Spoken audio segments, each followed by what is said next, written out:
안녕하십니까. 오랜만에 인사드립니다. 저는 지금 오산에서 은평으로 가는 길인데요.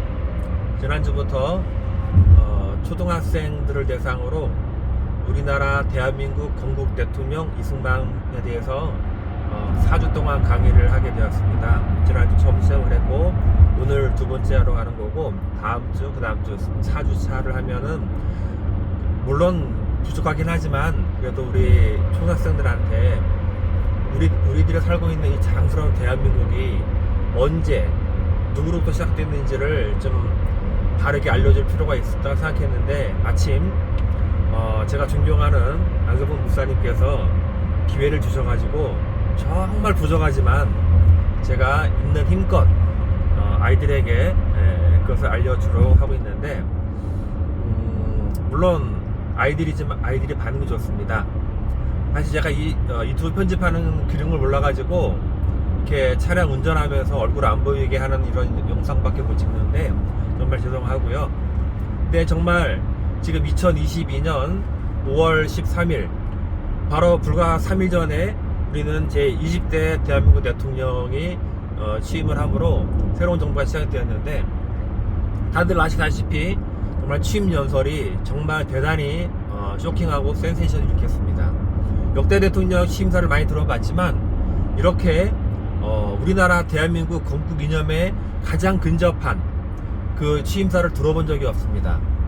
정말 자유에 대해서 무려 35번이나 언급을 할 정도로 정말 자유시민, 자유시민에 대한 그런 책임과 권리, 이런 걸 강조함으로써 이번에는 정말 지난 정권이 망쳐놓은 대한민국의 가치를 새롭게 할 수 있겠구나 하는 놀라운 기대가 한껏 부풀어 올랐습니다.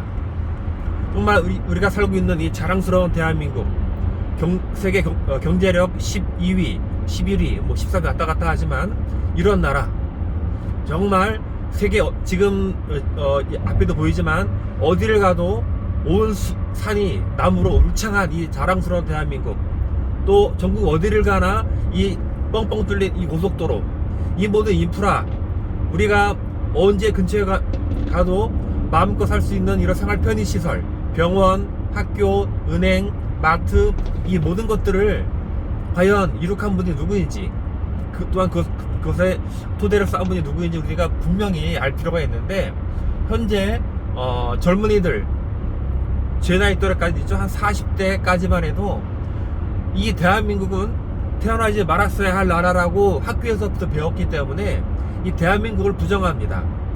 대한민국을 부정하면서도 그들이 추앙하고 좋아하는 그런 북한이나 중국을 가라고 하면 또 안 가요. 반미 활동을 하면서 그들의 휴대폰은 아이폰이고, 반일 운동하면서 그들의 신발은 일제 신발이고, 그들의 카메라는 일제고, 이런 모순적인 일을 하면서도 그들은 참 어리석습니다. 그래서 우리는 정말 이 자랑스러운 대한민국, 이 정말 건국 이후 70년 만에 세계 최빈국에서 세계 10위의 경제대국으로 발전하게 된 누구 때문인지, 우리나라 5000년 동안 왕이 다스리는 전제 군주국가에서 왕이 죽으라 하면 죽어야 되는 그런 운명에서 우리 각 사람 한 사람이 존엄한 인권을 가진 소중한 국민으로, 그런 국민이 주인인 나라를 누가 만들었는지, 우리는 불과 100년 전만 해도 여성 인권 없었습니다.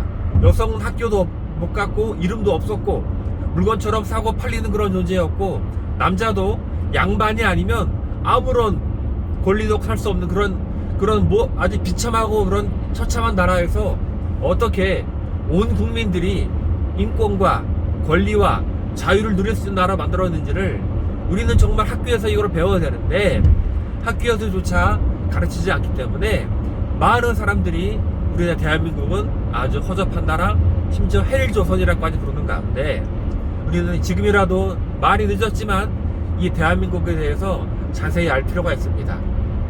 우리 아이들이요, 눈망울이 초롱초롱해요. 정말 그런 것이 있었구나 하는 정도로 배우는 자세가 아직 초등학교 이제 4학년, 5, 6학년인데도 불구하고요, 정말 대단히 좋습니다. 우리나라를 건국한 이승만 대통령이 어떤 사람인지.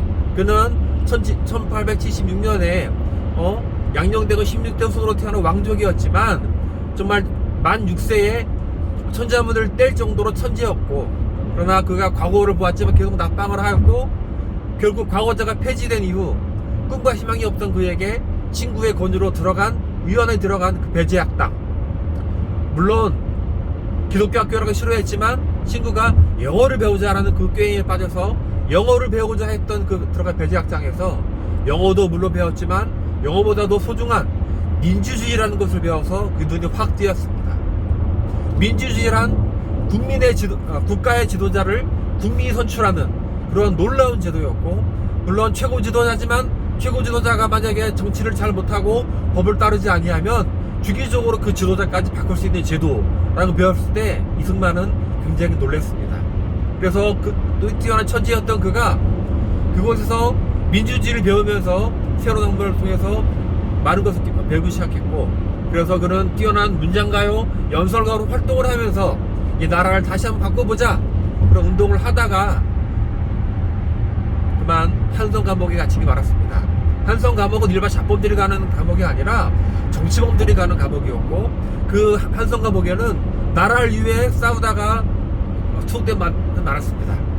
그는 거기서 모진 고문을 받다가 정말 그 모진 고문에 너무 고통스러워서 그동안 선교사들이 그동안 힘들 때 한번 읽어보라고 한 성경을 읽다가 정말 놀랍게도 1898년 1월달에 예수님을 영접하고 기독교인이 되었습니다. 그 당시에 우리 조선팔도 전체에 기독교인이 40명밖에 없던 그 시대에 다 양반 최초로 기독교인이 된 이승만. 기독교인이 된 그가 한 것은 감옥 안에서 놀라운 활동을 했습니다. 특히 약 40명이나 되는 사람을 전도를 했는데 그 40명 한 사람 한 사람이 정말 우리나라 독립운동과 건국에 큰 기여를 한 인물들이었습니다. 선교사들이 감옥 안에 넣어준 수많은 책들을 보면서 새로운 정치와 세계사를 공부하게 되면서 우리 조선이 앞으로 나아갈 길은 이 민주주의와 자유통상으로 인한 국가 부국이다 라는 걸 깨닫고 불과 24세 나이에 정말 독립정신이라는 탁월한 책을 기술을 했습니다. 정말 그 이승만의 천재성을 알아본 선교사들의 그런 놀라운 탈원으로 사형수에서 5년 7개월 만에 나오게 되었고, 고종의 특사로 미국에 파견되었으나 이미 그 당시 국제정세는 돌이킬 수 없는 상황이었기 때문에 그것은 실패로 끝났습니다. 그렇지만 이승만은 그곳에 남아서 계속 공부를 했습니다. 5년 반 만에 조지 워싱턴 대학교 학사, 하버드 대학교 석사, 프린스턴 대학교 박사과정을 다 마치는 천재였습니다. 그러나 너무나 안타깝게도 그가 박사학위를 딴 1910년에 조선은 이미 일본에 병합되는 한일합방이 되고 말았습니다. 그렇지만 그는 미국의 수많은 대학교에서 교수로 오라는 그 모든 제의를 뿌리치고 바로 귀국을 해가지고 이삭기 선생이 YMCA에서 우리나라 어린이들과 청년들 대상으로 전도를 하고 복음을 가르치면서 이 인재들을 키우려고 했습니다. 그러나 일본이 한국 기독교가 너무나 큰 세력이라는 걸 깨닫고 기독교를 없애기 위해서 일부러 배고유 사건을 만들어가지고 한국의 지도자들을 전부 감옥에 쳐넣는 일 벌임으로 말미암아 이승만은 눈물을 부었고 다시 미국으로 돌아갑니다. 그가 하와이에 도착해서 그때부터 본격적으로 독립운동을 하는데요. 근데 그 하와이에서 활동하다 보니까 이상한 거예요. 그 당시 하와이에는 조선 사람들 한 5,000명이 와 있었어요. 왜? 가면 돈 많이 벌 수 있다는 것에 많이 넘어왔는데 그들은 몸은 하와이에 있지만 그들의 정신은 여전히 조선식 사고방식이었습니다. 지금 뭐냐면 여자, 딸들은 가치가 없는 거예요. 그래서 하와이에서 태어난 여자 어린아이들이 버려지는 거예요. 그러니까 이승만 박사가 하와이를 돌아다 보니까 왜 하와이 길거리에 생김새 조선 생겼는데 영어도 못하고 그런 아이들을 보면서 그들을 하나 한 명만 거둡니다. 그들을 거두어서 키우기 시작해서 그들에게 교육을 하게 된 것이 기독학교의 시작인데 그들에게 먹이고 재우고 가르치기 시작해서 그들을 길러냅니다. 그렇게 시작한 것이 한인기독학교예요. 나중에 이 한인기독학교가 1952년에 인천에서 인천에 인자 하와이 하자를 따가지고 인하대학교가 만들어집니다. 아무튼 이승만 박사는 끊임없이 미국에서 독립운동을 합니다. 그 당시에 많은 사람들은 두 갈래였어요. 우리는 무장 독립운동을 해야 된다. 이승만 박사는 아니다. 무장으로 해봐야 우리는 일본의 상대가 안 된다. 우리 국제적인 호소에서 외교로 해야 된다. 그러니까 이승만 박사는 외교로 했고 그게 친미 외교 독립운동을 했습니다. 그런 끊임없이 미국 전역에 다니면서 강연을 하면서 미국 사람들에게 조선을 독립시켜라. 그것이 미국에도 좋은 거다라고 많이 했는데 그 당시 미국 사람들은 이승만 싫어했어요. 아니 일본이 얼마나 미국을 잘 따르는데 미국 이승만을 독립의 늙은이라고 했지만 끊임없이 이승만은 미국 조회 다니면서 조회 독립을 외쳤습니다. 그러다가 2차 대전이 발생했고 그 전에 분명히 이승만은 일본은 조선을 먹는 게 만족하지 않고 만주와 중국을 넘어서 태평양까지 나갈 거다. 그때가 되면은 미국 젊은이 수십만 명이 죽을 거다 라고 말했습니다. 그래서 40년 6월에 재패니스 사이드 아웃을 썼습니다. 그 당시에는 별 주목을 받지 못했는데 그로부터 6개월 후 정말 일본이 기습적으로 하와이 미군 기지를 공격함으로써 이승만의 예언이 실현이 됐습니다. 그러자 미국이 화들짝 놀라가지고 이 재패니스 사이드 아웃을 너도 나도 구입을 해가지고 사기 시작했고 그때부터 미국이 이승만 박사의 말을 듣기 시작합니다. 아무튼 미국이 참전을 하기 위해서 2차 대전이 더 크게 확전되었고 미국의 압도적인 힘에 의해서 일본이 45년 8월 15일 날 항복을 합니다. 그러나 그것이 끝난 것이 아니에요. 해방은 됐지만 38선이 그어졌고 북쪽에는 소련이 남쪽에는 미군이 들어와서 각각의 일본군 무장을 해제하기로 했습니다. 그것만 목적이었는데 소련의 목적은 따로 있었죠. 소련은 공산주의 국가였기 때문에 한반도 전역을 공산화하려고 했지만 38선 때문에 일단 북한만 이렇게 공산화하고 빠르게 작업했고 그러나 이 남한에도 공산당들이 많았어요. 그들을 이용해서 남한까지 공산화하려고 했지만 이승만 박사가 강력한 저지운동으로 인해서 그것이 무산되었고 1948년 드디어 자유총선거에 의해서 대한민국이 건국이 된 겁니다. 이렇게 태어난 대한민국 이승만 박사는 대한민국을 건국하면서부터 자유민주주의 그 다음에 기독교 정신과 한미동맹 그 다음에 이런 기지로 나라를 세웠습니다. 참 말이 많습니다. 지금도 이승만은 독재 또 심지어는 친일파라고까지 하는데 말도 안 되는 주장이고요. 이승만이 없었다면 지금의 대한민국도 없었습니다.